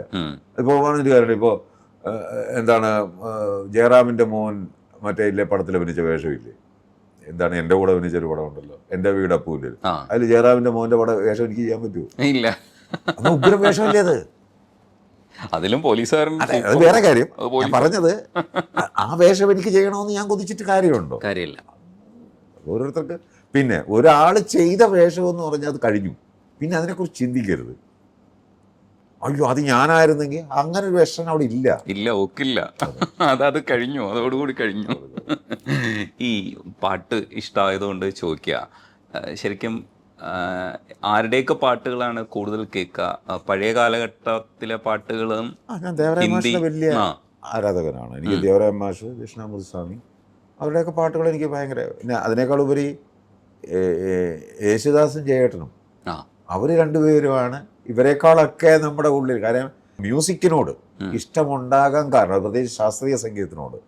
പണ്ടൊക്കെ നമുക്കറിയാമല്ലോ, ഈ ആകാശവാണിയിലെ ചലച്ചിത്ര ഗാനങ്ങൾ എന്ന് പറഞ്ഞത് ഇവിടെയും തിരുവനന്തപുരവും ആലപ്പുഴയും അങ്ങനെ 1 മണി മുതൽ 1:30 വരെ ഒരിടത്തും, 1:30 കഴിഞ്ഞാൽ അപ്പുറത്തും, അങ്ങനെയുള്ളതാണല്ലോ. അപ്പോൾ ഇത് ഇവിടെ കഴിഞ്ഞ ഉടനെ തന്നെ മറ്റേ ചാനൽ മാറ്റി അങ്ങനെ നമ്മൾ കേൾക്കാറുണ്ട്. അപ്പോൾ അങ്ങനെ യേശുദാസിൻ്റെ പാട്ടുകളോട് ഭയങ്കര എന്താണ് പ്രണയമത്തോടു കൂടി, അത്ര ഇഷ്ടത്തോടു കൂടി, അദ്ദേഹത്തിൻ്റെ ശബ്ദത്തോടു ഒക്കെ ഉള്ളതാണ് നടക്കുന്ന സമയത്ത്. ഒരിക്കൽ ഞാൻ കോട്ടയം സിറ്റി കൂടി ഇങ്ങനെ നടക്കുന്ന സമയത്ത് എനിക്കന്ന് ബൈക്കൊക്കെ ഉണ്ടായിരുന്നു. അങ്ങനെ ബൈക്ക് അല്ലാതെ ഒരു കടയിലെന്തോ പോകാനായിട്ട് ബൈക്ക് ഉണ്ടെന്ന് വെച്ചിട്ട് നടന്നു പോവുകയാണ്. അപ്പോൾ അന്ന് ഇത് വന്നിരിക്കുന്ന സമയമാണ്, നമ്മുടെ ഈ സ്റ്റീറിയോ കാസറ്റ് അങ്ങനെ വെച്ച് കടകളിൽ കാസറ്റ് സെയിലൊക്കെ തുടങ്ങിയ സമയമാണ്. അപ്പോൾ അവിടെ ഇങ്ങനെ അടിപൊളി സ്പീക്കറൊക്കെ വെച്ചിട്ട് ഇങ്ങനെ കടകളിൽ ഇങ്ങനെ പാട്ട് വെക്കും. നമ്മുടെ വീടുകളിലൊന്നും അത്രയും നല്ല സിസ്റ്റം ഉണ്ടാവില്ല, സൗണ്ട് സിസ്റ്റം ഉണ്ടാവില്ല. ഇവരുടെ കടയിൽ ഇത് പ്ലേ ചെയ്താണ് നമ്മൾ ഇവൻ്റെ പാട്ടിൻ്റെ ക്വാളിറ്റിയൊക്കെ മനസ്സിലാകുന്നത്. അപ്പോൾ ദാസേട്ടൻ്റെ തരങ്ങണി കാസറ്റിൽ, മെൽട്രാക്കിൻ്റെ ഒക്കെ അടിപൊളി കാസറ്റിൽ ഈ സാധനമൊക്കെ ഇറങ്ങി. അങ്ങനെ ദാസേട്ടൻ്റെ തരങ്ങണിയുടെ കാസറ്റ് എന്ന് പറഞ്ഞാൽ റെക്കോർഡിങ്ങിൽ എന്തോ ഭയങ്കരമാണെന്നുള്ളതൊക്കെയാണ് ഇങ്ങനെ നമ്പർ 1 ക്വാളിറ്റി എന്നൊക്കെ ഉള്ള ഇതിൽ വന്നിരിക്കുന്ന സമയമാണ്. അപ്പോൾ ഇങ്ങനെ വരുമ്പോൾ ദാസേട്ടൻ ആ സമയത്ത് ക്ലാസിക്കൽ മ്യൂസിക് കുറേ അധികം ഇറക്കിയിട്ടുണ്ടായിരുന്നു.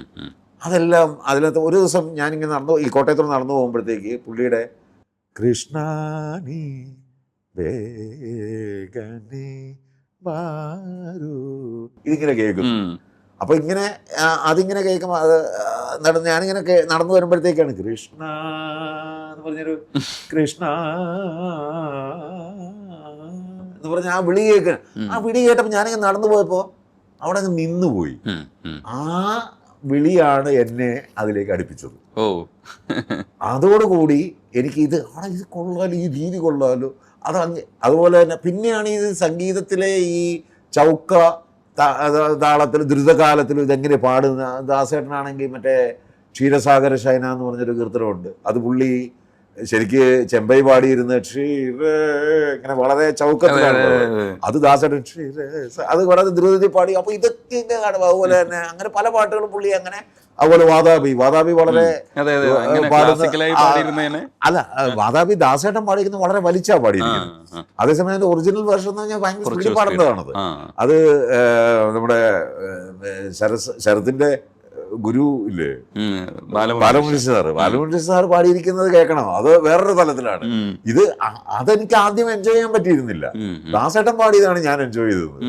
അത് കഴിഞ്ഞപ്പോഴാണ് ഇത് മനസ്സിലാക്കി വന്നപ്പോഴാണ് പുള്ളി പാടിയതും ചെമ്പൈ പാടിയതിന്റെ ഒക്കെ ഡെപ്ത് നമ്മൾ മനസ്സിലാക്കി തുടങ്ങിയത്. അപ്പൊ അതിനൊരു കാരണം ശരിക്കും പറഞ്ഞാൽ ദാസേട്ടനാണ് അതിന്റെ ഒരു ഗുരുസ്ഥാനിയ. പുള്ളി പോലും അറിഞ്ഞിട്ടുണ്ടാവില്ല. ഞങ്ങൾ കാലുകഴി വെള്ളം കുടിച്ചിട്ടുള്ളവരൊക്കെയാണ്. ഞാൻ RLV കോളേജിൽ പഠിച്ചതല്ലേ,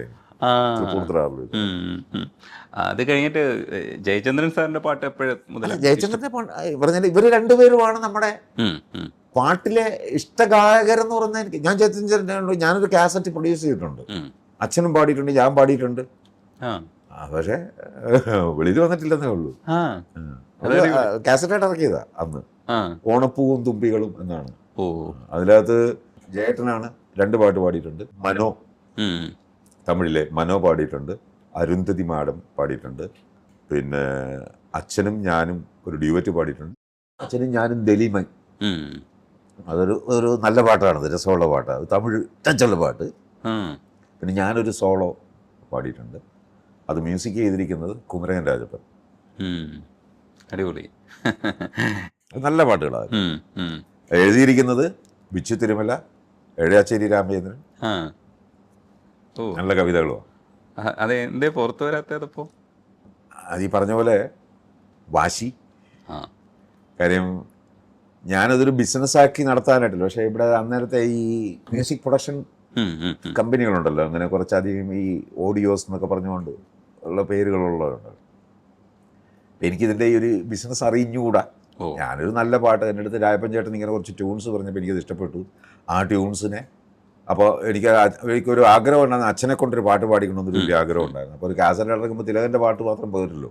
അപ്പോൾ അതിന് വേണ്ടിയിട്ട് എല്ലാവരും ഒക്കെ പാട്ട് അങ്ങനെ ഒരു നല്ലൊരു ഇതായിട്ട് ഇറക്കണമെന്നുള്ള ആഗ്രഹത്തിൽ ഞാനത് ചെയ്തു. അന്ന് എനിക്ക് വേണ്ട 1,30,000 രൂപ 25,000 രൂപ ആ ലെവലിൽ എന്തോ ആയിട്ടുണ്ട്. അതെല്ലാം കണക്കുള്ളതാണ്. അപ്പോൾ അന്ന് ഒരു കാസറ്റ് എന്ന് പറഞ്ഞു കഴിഞ്ഞാൽ ഒരു 70 രൂപ ഒക്കെ കിട്ടുകയുള്ളൂ നമ്മളൊരു ഒരു കാസറ്റ് മൊത്തം ഇത്തരം പാട്ടുകൾക്ക്. അപ്പോൾ ഞാനിത് ചെയ്തപ്പോൾ ഒറിജിനൽ ഇപ്പോൾ നാദസ്വരം വായിക്കുന്നതിന് അന്ന് പാലക്കാട് നിന്നൊരു ഒറിജിനൽ നാദസ്വരം വായിക്കുന്ന ഒരാളെ തന്നെ അവിടുന്ന് ടാക്സി എടുത്ത് കൊണ്ടുവന്നാണ് എറണാകുളത്ത് കലാഭവനിൽ വെച്ച് അത് റെക്കോർഡ് ചെയ്യുന്നത്. അതേസമയം അന്ന് ആ നാദസ്വരത്തിന് പകരം സാധാരണ എല്ലാവരും കീബോർഡിലോ അല്ലെങ്കിൽ സിന്തസൈസറിലോ നാദസ്വരം അങ്ങിട്ടിട്ട് വായിക്കുക ചെയ്യുന്നത്. ഞാൻ ഒറിജിനൽ നാദസ്വരക്കാരനെ കൊണ്ടാണ് കൊണ്ടുവന്നത്. അതുപോലെ ഇടയ്ക്ക വായിക്കുന്നത് തൃപ്പൂണിത്തുറ മറ്റേ കൃഷ്ണദാസനെ കൊണ്ടാണ് വായിപ്പിച്ചത്. അതുപോലെ ചെണ്ട കൃഷ്ണദാസാണ് വായിച്ചിരിക്കുന്നത്. അതായത് ഏറ്റവും നമ്പർ 1 ആയിട്ടുള്ള ആൾക്കാർ തന്നെയാണ് അതിനകത്ത് വായിച്ചിരിക്കുന്നത്. അപ്പോൾ അല്ലാതെ അഡ്ജസ്റ്റ്മെൻറ്റ് പരിപാടി അല്ല അത്. അപ്പോൾ അങ്ങനെ വന്നു കഴിഞ്ഞപ്പോഴത്തേക്ക് ഇച്ചിരി ബഡ്ജറ്റ് കൂടിപ്പോയി. അത് ചെന്നിട്ട് ഈ കമ്പനിക്കാരുടെ നമ്മൾ എനിക്കൊരു പൈസയും തരണ്ട, നിങ്ങൾ നോക്കിക്കോ, എൻ്റെ അച്ഛനും പാടിയതിന് പൈസ കൊടുക്കണ്ട, ഞാൻ പാടിയതിനും പൈസ തരണ്ട, ബാക്കി ജയേട്ടനും അവർക്കൊക്കെ ഞാൻ പൈസ കൊടുത്തു കഴിഞ്ഞിരിക്കുന്നു. എൻ്റെ ചിലവ് ഞാൻ കൃത്യമായ ബില്ലുണ്ട്, ആ പൈസ ഇങ്ങനെ തന്നിട്ട് നിങ്ങൾ ഈ പ്രൊഡക്റ്റ് എടുത്തോ, എനിക്ക് വേണ്ട എന്നുള്ളത്. അപ്പോൾ അവർ പറയണത് ഞങ്ങൾ 70 രൂപ തരാം. ഇപ്പോൾ ദാസേട്ടൻ്റെ പാട്ടാണെങ്കിൽ പോലും നമ്മൾ ഇത്രേ കൊടുക്കുകയുള്ളൂ. പിന്നെ അങ്ങനെ ഇവരിതൊരു ലോബി ഒരു രീതിയിൽ അവർ എന്നെ അതിനകത്ത് ആ പൈസ തരാത്ത രീതിയിൽ അങ്ങനെ ഓരോരുത്തരായിട്ട് അങ്ങനെ അവന്മാർ കളിച്ച്. പിന്നെ ഞാൻ എന്ത് ചെയ്തു, എന്നാൽ പിന്നെ പണ്ട് മത്തായി പറഞ്ഞ പോലെ അതൊന്ന് മുത്തിയിട്ടേ ഉള്ളൂ. അപ്പോൾ ഞാനിത് കാസറ്റ് കയ്യിൽ നിന്ന് കാശ് മുടക്കി ഞാനങ്ങ് റിലീസ് ചെയ്തു.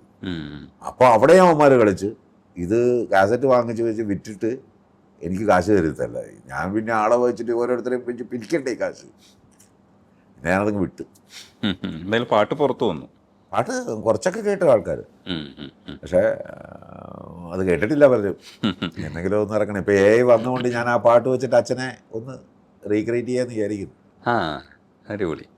പാട്ടെൻ്റെ കയ്യിലുണ്ട്. ആ അപ്പോൾ അത് വെച്ചിട്ട് അച്ഛനെ ആ ക്യാരക്ടർ ഞാനും അത് ഞങ്ങൾ അഭിനയിച്ചൊന്ന് വീഡിയോയിൽ ഇതിൽ വന്നതാണ്, ദൂരദർശനിൽ വന്നതാണ്. ഓ ദൂരദർശനിൽ അന്ന് ദൂരദർശനാണ്.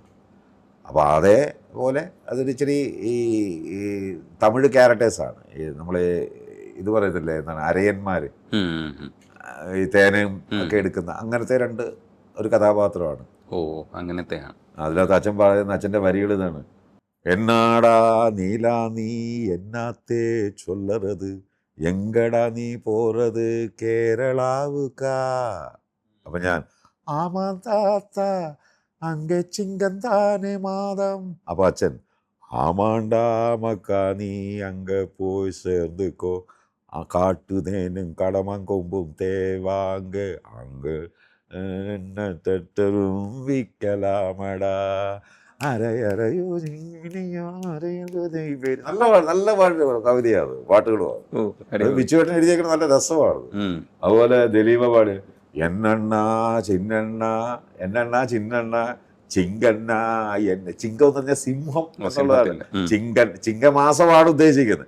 എന്നെണ്ണ ചിന്നെണ്ണ ചിങ്കണ്ണ എന്നതത് ചാപ്പിട വന്ന ചിന്ന എന്നാ സൈവോ. അപ്പൊ ഞാന് ചിന്ന കണ്ണ് ചിങ്കം മലയാളമാതം. അപ്പൊ ആമാണ്ടി എന്താണ് അന്നെല്ലാം അങ്കെല്ലാം ആവണി. നല്ല രസമാണ്. അച്ഛനത് നന്നായിട്ട് ചെയ്തൊരു പാട്ടാണ്. എനിക്ക് അതൊക്കെയാണ് വിഷമം. അത് ആൾക്കാരിലേക്ക് എത്തിക്കാനായിട്ട് പറ്റിയില്ല.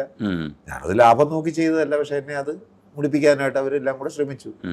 ഇനിയപ്പോൾ ഇത് യൂട്യൂബിലേക്ക് നമുക്ക് അപ്ലോഡ് ചെയ്യാൻ പറ്റും. ആ അപ്ലോഡ് ചെയ്യാൻ പറ്റും. ഞാൻ പറഞ്ഞ അതൊരു AI കൂടെ എന്തെങ്കിലും ഒന്ന് ക്രിയേറ്റ് ചെയ്തിട്ട് അച്ഛൻ പാടുന്നതായിട്ട് തന്നെ അവതരിപ്പിച്ചിട്ടല്ല, അല്ല ചുമ്മാ ഓഡിയോ മാത്രം ഇട്ടിട്ട് അതിനകത്ത് കാര്യമില്ല. അതെ അതെ, അങ്ങനെ തന്നെ ചെയ്യണം. അങ്ങനെയെങ്കിലും എനിക്ക് ആ മുടക്കി മുതലെനിക്ക് പിടിക്കാൻ കഴിയട്ടെ. മ്യൂസിക് ഡയറക്ടേഴ്സിൻ്റെ കാര്യം പറഞ്ഞപ്പോൾ ശരത് സാറിൻ്റെ എൻ്റെ ഇൻ്റർവ്യൂ കണ്ടു എന്ന് പറഞ്ഞു. ശരത് സാറിൻ്റെ ചില പാട്ടുകളൊക്കെ നമ്മൾ ആവർത്തിച്ചപ്പോഴും കേൾക്കുന്ന. ശരത്തിൻ്റെ ആദ്യത്തെ സിനിമ ഞാൻ അതിനകത്ത് അഭിനയിച്ചിട്ടുണ്ടെന്നാണ്. അവന് ഒറ്റയാൾപ്പട്ടാളല്ലേ, മായാമഞ്ചലിൽ അത് ശരത്തല്ലേ? അതല്ലേ ആദ്യത്തെ പടം? അതാണ് ഫസ്റ്റ് സിനിമ എനിക്ക് തോന്നുന്നു. ക്ഷണക്കത്ത് അത് കഴിഞ്ഞിട്ടല്ലേ? ക്ഷണക്കത്ത് അത് കഴിഞ്ഞിട്ടാണല്ലേ പുറത്തിറങ്ങുന്നത്. ക്ഷണക്കത്താണ് എൻ്റെ മനസ്സിൽ കിടക്കുന്നത്. ക്ഷണക്കത്തിന് മുമ്പ് ഒറ്റയാൾപ്പട്ടാളോ അല്ലേ? ആ പാട്ട് എനിക്ക് തോന്നുന്നു പാടാൻ അറിയാം. ഒന്ന് പാടുവോ? നല്ല പാട്ടല്ലേ, എനിക്ക് ഭയങ്കര ഇഷ്ടമുള്ള പാട്ടാണ്. കാരണം രാഗ സെലക്ഷനൊക്കെ ഭയങ്കര രസമല്ലേ. മായാമഞ്ചലിൽ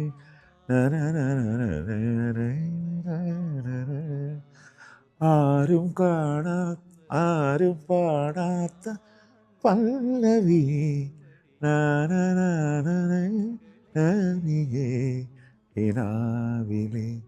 വരൂ വരൂ. നല്ല പാട്ട്, നല്ല കോമ്പോസിഷനാണ്. അതൊക്കെ പോയിരിക്കുന്ന ആ പാട്ട് ഒരിക്കലും മരിക്കില്ല. എനിക്കത് ഭയങ്കര ഇഷ്ടമുള്ള പാട്ട്. ഭയങ്കര എനിക്ക് എന്താണ്, ഞാൻ അദ്ദേഹത്തിനെ ഇഷ്ടപ്പെടാൻ തുടങ്ങിയത് ആ പാട്ടിലൂടെയാണ്. ആ മായാമഞ്ചലിൽ ഞാനുള്ള പാട്ടല്ല, അത് മുകേഷിന്റെ സീക്വൻസ് ആണ്. എങ്കിൽ കൂടി എനിക്കത് ഭയങ്കര, ഞാൻ ആ പടത്തിലെ വില്ലനാണ്, മെയിൻ വില്ലനാണ് ഞാൻ. അതെ അതെ. എൻ്റെ ഒരു എന്താണ് അങ്ങനത്തെ ഒരു പടം എന്ന് പറഞ്ഞത്, ഒരു കൊമേഴ്സ്യൽ ആദ്യത്തെ പടം എന്ന് പറയുന്നത് അതാണ്. എൻ്റെ ആദ്യത്തെ പടം ശരിക്കും പറഞ്ഞാൽ ഒരു ഫുൾ ലെങ്ത്. മറ്റേതൊക്കെ ഞാൻ ജസ്റ്റ് ഒന്ന് അഭിനയിക്കുക എന്നുള്ളതല്ലോ, ഇരകളൊക്കെ. ഇതാണ് ഒറ്റയാൾപ്പട്ടാളമാണ് എൻ്റെ ആദ്യത്തെ പടമൊന്നും അങ്ങനെ നോക്കിയാൽ പറയാനായിട്ട്. ഒരു നടൻ എന്ന നിലയ്ക്ക് എന്നെ കാസ്റ്റ് ചെയ്യുന്ന ആദ്യത്തെ പടം അതാണ്. അടിപൊളി. ഈ ദേവരാജ് മാസ്റ്റർ അല്ലാതെ വേറെ ആരെയൊക്കെയാണ്? ഓഫ്കോഴ്സ് നമ്മുടെ പിന്നീട് വന്നപ്പോഴത്തേക്ക് നമ്മുടെ രവീന്ദ്ര മാഷ്, എനിക്ക് ഭയങ്കര ഇഷ്ടമാണ് രവീന്ദ്ര മാഷ് പാട്ടുകൾ. ഇപ്പം ഞാൻ പറഞ്ഞില്ലേ, ഞാൻ എൻ്റെ ഗിറ്റാറിൽ ഇപ്പം എനിക്ക് അദ്ദേഹത്തിൻ്റെ പാട്ടുകൾ മിക്കതും പാടാൻ പറ്റാത്ത പാട്ടുകളാണ്. ഇപ്പോൾ പ്രമദവനം ആയിക്കോട്ടെ, നമുക്കൊരു, ഞാൻ അങ്ങനെ ഒരു ശാസ്ത്രീയ സംഗീതം അത്ര വലിയ നോളജ് ഉള്ളത് എനിക്കിപ്പോഴും അങ്ങനത്തെ ഒരു വലിയ ഹെവി നോളജ് ഒന്നുമില്ല.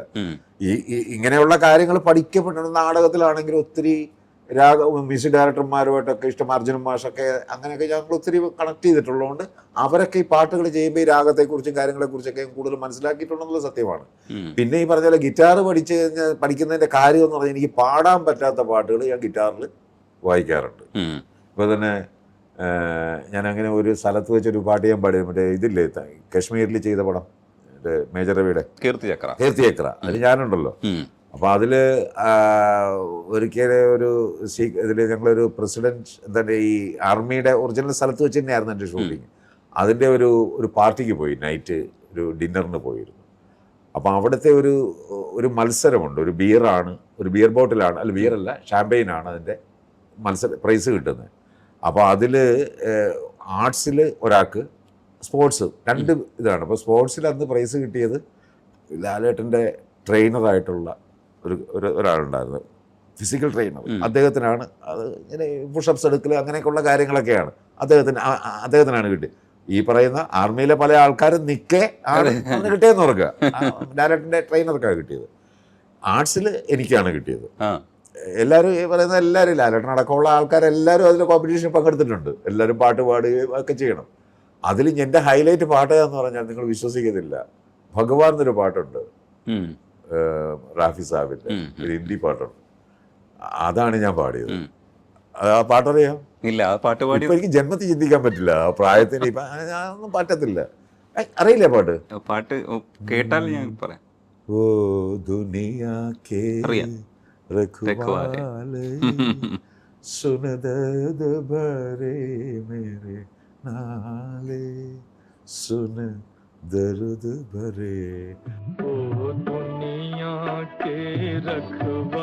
ഞാൻ ആദ്യമേ തന്നെ ഒരു കോംപ്രമൈസ് ചെയ്തെടുത്തു. കാര്യം അവിടെ ഇരിക്കുന്ന കംപ്ലീറ്റ് ആൾക്കാർ ഹിന്ദിക്കാരാണ്.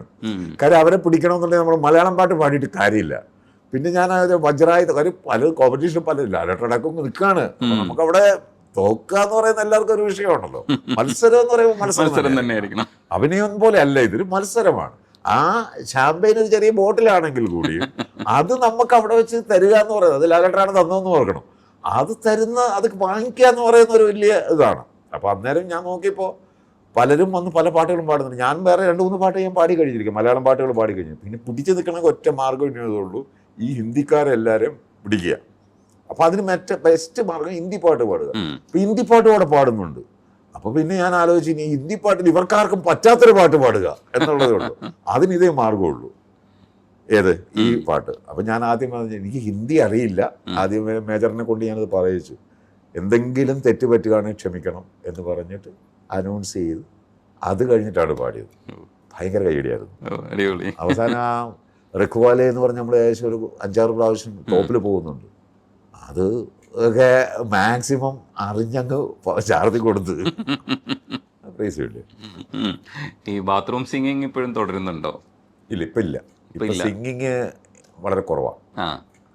ഞാൻ കൂടുതലും ഈ ഇതിലോട്ട് മാറിയത് കാരണമായിരിക്കാം. പാട്ടിനോട് ഇപ്പം ഞാൻ അധികം താല്പര്യം കാണിക്കാറില്ല. ഇപ്പോൾ എക്സ്പ്രസ് ചെയ്യുന്ന ഇതിലൂടെ എക്സ്പ്രസ് ചെയ്യാം, അതാണ് കുറച്ചുകൂടെ നല്ല. സംഗീതം പഠിക്കുക എന്നുള്ളതാണ് ഇപ്പം ഞാൻ നോക്കുന്നത്, അല്ലാതെ പാട്ട് പാടുക എന്നുള്ളതല്ല.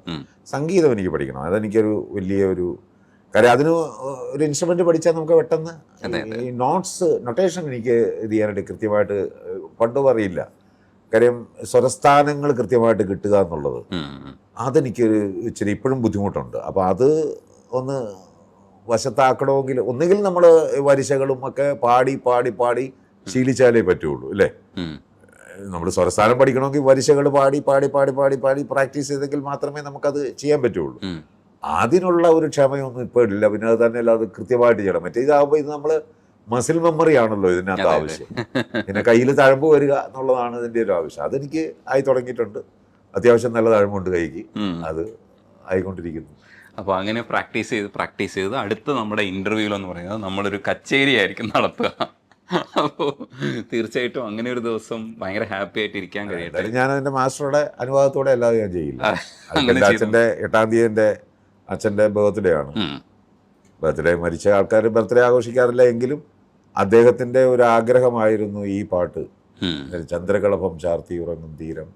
അത് പുള്ളിയുടെ ഒരു അന്നത്തെ ഫോണിൻ്റെ എൻ്റെ നമ്പർ, ഇപ്പം എൻ്റെ ഇരിക്കുന്ന നമ്പർ അച്ഛൻ്റെ നമ്പറാണ്. ഈ നമ്പറല്ല, അച്ഛൻ്റെ നമ്പർ എൻ്റെ പേഴ്സണലായിട്ട് ഞാൻ ഉപയോഗിച്ചുകൊണ്ടിരിക്കുന്ന നമ്പർ, എൻ്റെ പേരിലായിട്ട് ആ നമ്പറുകൾ.